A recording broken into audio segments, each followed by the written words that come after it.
Yo, what's up guys? I'm back here with another video. Today we're going to be looking at our Fursuits Good Winter Coats by Zi-Fi Nuddle. I think that's their name. He, she, they, whatever. Oh well.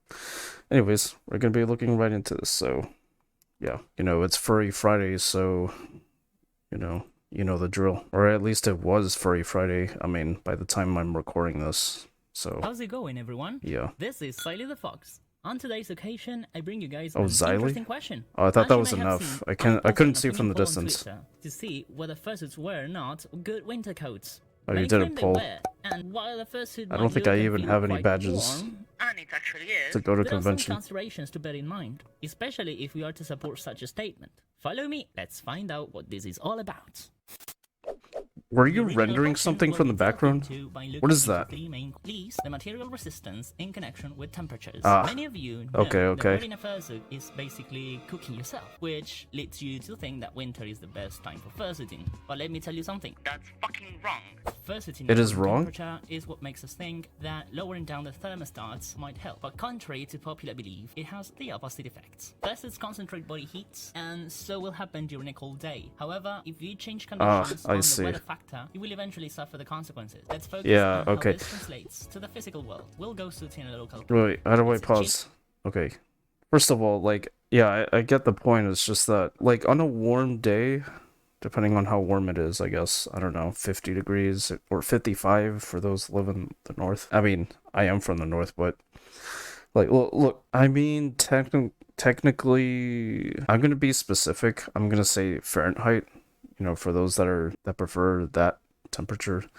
But in Fahrenheit, like say 50 and below, or maybe like 45 and below, I don't think it would be that much of a coat, to be honest, because like, I mean, depending on like how much layers it has and how much fur it has, and yeah, I mean, depending on the material, whatever the creator tend to put in there, I mean, wouldn't it actually get cold in there? 60 or 65 degrees and higher. It's like, yeah, you get kind of a little too warm. But in cold temperatures, I don't know if that would keep you from getting cold. I think it would just make you, I don't know, as cold as the weather. The fur is attached to a thin layer of fabric which has microscopic holes through which the wind will blow. Yeah, that's what I was thinking. Like, wouldn't the wind just go through the hole? Kind of like when you wear new shoes, sometimes it has holes in them, and then like you feel a little bit of breeze at the first time you wear them. Depending on how low the temperature gets, the plastic, if any, will likely suffer the opposite effects of what's known as thermal expansion. Let me dumb this down a little. Have you ever seen old railway tracks? Never heard of it. And likewise, when it's exposed to cold, resulting in it shrinking and therefore hardening. Oh, I see. I see. I think I'm catching on what he's trying to talk about. Just depending on the material what they put in. Since we look like animals without killing any animals for their fun, am I right? Huh? Yet, this double-edged sword has a science then. warmth quality over Not sure where you're trying to is extremely important go on with there, but okay. Let's travel to Siberia, 60 degrees Celsius, and in order to keep yourself safe, your best choice is layering. You might be wondering, oh, Slowly, what the hell? The first one is basically. I mean, yes, it is. They're not Is wrong. it appropriate though? I'm afraid not really. According to a Siberian guidebook I found online, a base layer should keep your body dry from sweat, followed by consecutive fabrics, which don't tie yourself to I mean, secure your movement. when you're in the cold, you don't want to get your skin that dry. You're gonna need some like moist to put on your body if if you're exposed to air, cold air is what I mean. To which I will reply, you haven't done the suit shit, bro.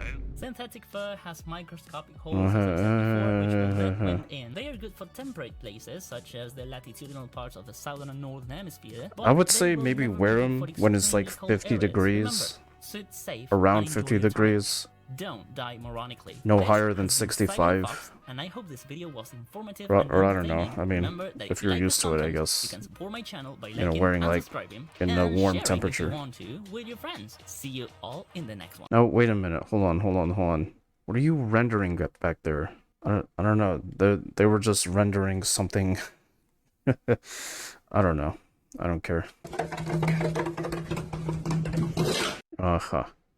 Thanks, Xylai Noodle.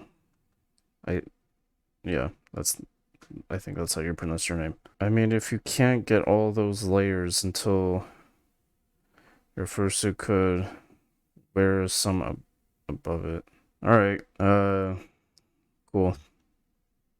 Now in my younger days I used to sport a shag. When I went to school I carried lunch in a bag with the apple for my teacher, cause I knew I could exist. Always got mad when the class was dismissed, but when it was a session I always had a question. I would raise my head to make a shackle through my desk and help me with my problems. It was never much, just a trick to spell a hit. I try to stick a touch. Oh, how